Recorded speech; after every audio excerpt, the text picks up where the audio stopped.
Apa itu gangguan seksual?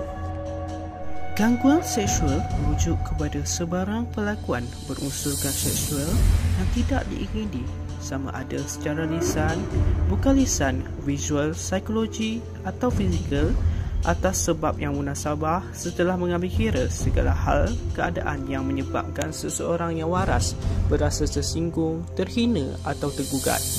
Gangguan seksual ini boleh terjadi kepada sesiapa sahaja, sama ada berlainan jantina ataupun sesama jantina. Kategori gangguan seksual. Gangguan seksual terbahagi kepada 4 kategori, iaitu yang pertama, gangguan secara fizikal, yang kedua, gangguan secara lisan, yang ketiga, gangguan secara isyarat, dan yang terakhir, gangguan secara visual. Gangguan secara fizikal terjadi apabila seseorang mendekati orang lain dalam jarak yang terlalu dekat sehingga orang tersebut berasa kurang selesa, memegang, memeluk, menepuk, mencubit, mencium ataupun meraba mangsa. Gangguan secara lisan pula adalah penggunaan bahasa rujak melalui perbualan, bercerita, berjenaka, membuat bunyi-bunyian, memberi kritikan, komen, pujian atau mengajukan soalan secara seksual ke atas penampilan, pakaian, tingkah laku, tubuh badan ataupun aktiviti seksual mangsa. Seterusnya adalah gangguan secara isyarat.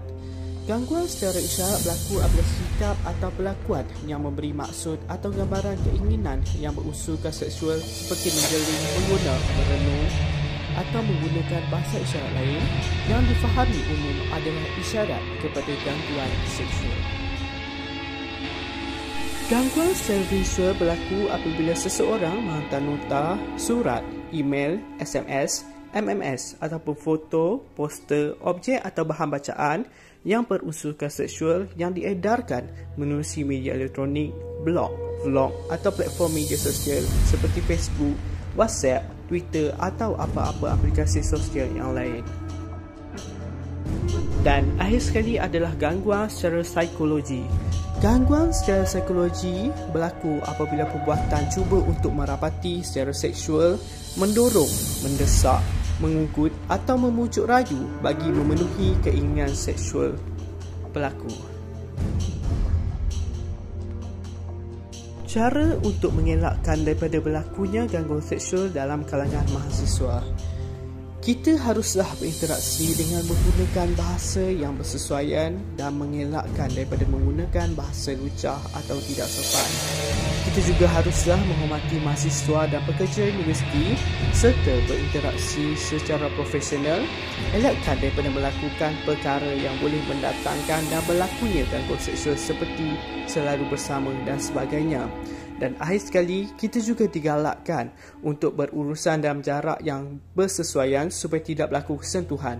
Elakkan sebarang sentuhan yang tidak diingini seperti menepuk, mencubit, mengusuk, menggesel badan, memeluk, mencium atau melakukan serangan seksual kepada sesiapa sahaja. Kesimpulan. Secara kesimpulannya, terdapat banyak masalah gangguan seksual yang berlaku di persekitaran kita tanpa mengira jantina, umur, bangsa dan juga agama. Gangguan seksual ini boleh berlaku di antara sesama mahasiswa atau pekerja universiti. Selain itu, gangguan seksual di universiti memberi kesan yang sangat negatif terhadap para mahasiswa dan juga organisasi itu sendiri. Oleh itu, masalah ini perlulah ditangani secara segera dan efisien oleh pihak-pihak yang berkaitan seperti pihak universiti, pihak kerajaan dan badan bertanggungjawab yang lain.